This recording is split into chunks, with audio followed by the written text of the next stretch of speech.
Hey guys, this is Andrew again from CopyFeed TV, bringing you another Photoshop tutorial.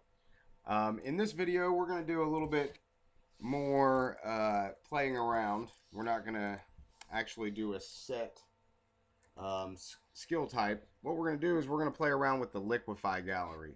And the reason that we're going to do this is because I had done the previous video on how to reduce blemishes and remove skin blemishes in some of your photos.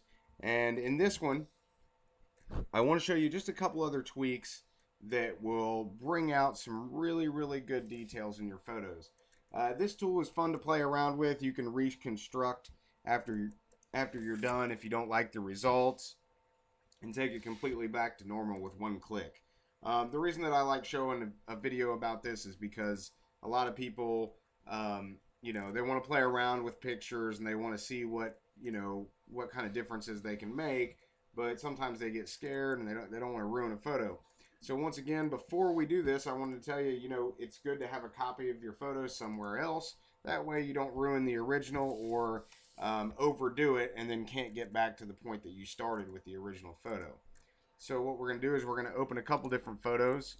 The first photo I'm going to open is the original photo that I've chosen here. I'm going to blow it up to about 150% just so you can get a good view of what we have going on. Now in this photo, obviously her skin, you can see a lot of the detail of the pits and the pores and things like that. But we're gonna take it into the Liquify Gallery and show you how you can play around with some of the things. So you go up here to Filter, and then you're going to go to Liquify right here. Now it's going to bring it back to a smaller image, which is okay. It's not a big deal. You can make it larger, but for this purpose, we're just going to keep it in this area. Now, to the left-hand side, you're going to see a bunch of tools in this panel. One is called Forward Warp. This is useful in some circumstances, but we're not going to mess around too much with this one. The Reconstruct tool, which is what I mentioned previously, the Twirl Clockwise tool, the Pucker, and the Bloat tool, which is what I use. Two of the most, these are the most common ones that I use, is the Pucker and the Bloat. And then you have Push Left, Mirror, and the Turbulence tool to create motion or waves. So that we're going to focus on those. There's a couple other options in here, but really we just want to play around a little bit today. I'm going to go ahead and select the Bloat tool, and as you see, if I move my cursor over the where the forehead, there is just crosshairs. This is because I have it selected so small. You can raise the size of it. I mean, it can get enormous, but I usually keep it around, let's see, around about 40, in the 40s, right around here. And this is like, if you put this over the eye, it's around the same size area that I want to work with. Okay, so now that that's done, you can also set your brush rate, how fast or how slow you want this tool to work, and the density of the brush tool. I'm going to go ahead and set the density up to about 75. And once again, you can play around with this. And I'll set the brush rate to really fast, just so we can have a little fun and play around. Now, let's say, if you take a look at this picture and you see how the eye on the right, to your right hand side of the screen, which is actually the left eye, is a little bit bigger and a little bit more open, not as squinty as the one on the left. So what you want to do is use the Bloat tool, and you can open the eye up a little bit more, and you can make it without distorting it, which our brush rate is set pretty high, so you have to be careful. You don't want to just hold down on the mouse key and click, but if you give it one click, you can see the difference. Now I'll go to Restore All, and if you look at the eyeball on your left hand side, you see what a difference it made. Even though it's subtle, one click and it just brings that definition out in that eye, and you don't see any distortion. It still looks natural. Now if you click it again or again, you can really bring out that eye. Now the eye on your right hand side looks to be the one that's smaller, because we've opened the eye and we have enough surface area with our brush size for the program in the Liquify Gallery to automatically know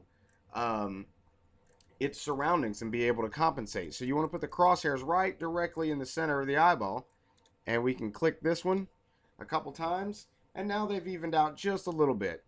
So it really gives a lot of definition to the eye.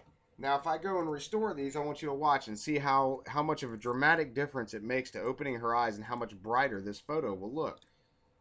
So you see, it makes her eyes brighter, it makes them more defined, it obviously makes them bigger, and it makes them stand out more as a feature on her face. So what we'll do is we'll give it a couple clicks here again, and a couple clicks there. Let's see. And we have made her eyes stand out even more. Now you click OK, and it will apply that, and now you have the bloat tool. Now this is good and useful, like I said, for eyes and things like that. Some people use it for other features of their body. You know, it is what it is. But what we'll do is we will go to the Liquify Gallery again. I just wanted to show you the example of that. And we will go to the pucker tool. The pucker tool is the exact opposite of the bloat tool. It shrinks things or makes things suck inward.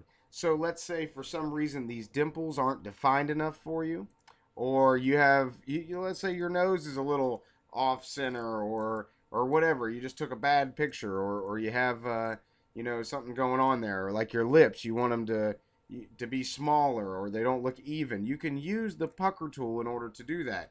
Now on the right hand side of your screen, right where I have the cursor, the lip right here, it's very subtle, but it just looks a little bit more ballooned out than the lip on the portion of the lip that my cursor is over now, which is on the left hand side of your screen. So what we're going to do is we're going to go ahead and we're going to try to shrink that. Now with this tool you have to be a little bit more careful, because when you're shrinking things it's going to pull from other areas of the face. And what you don't want to do is you don't want to pull the pixels out or pull that portion of the image, because it will really give a lot of distortion. And remember, our brush rate right now is really fast, so you don't have to keep clicking. You definitely don't want to move your mouse while you're doing it, not at this point, and you just give it a little click. Now you can see that shrunk just a little bit. Now if I go to restore, if you watch the screen right in this area, I'm going to click restore, and it blows the lip back out. So just that little bit of a subtle difference, 2 clicks, could make to even out her lip. So this is another cool tool you can use, and you can apply it and you'll see it applied there. Very, very subtle difference, but gives a lot of definition and has a lot of really, really cool functions. This is part of the Liquify Gallery that I use when it comes to bringing out people's eyes and things like that. Please like and subscribe if you found this useful, and if you have a comment, leave it below. We thank you for watching CopyFeed TV, and once again, look forward to more videos this month.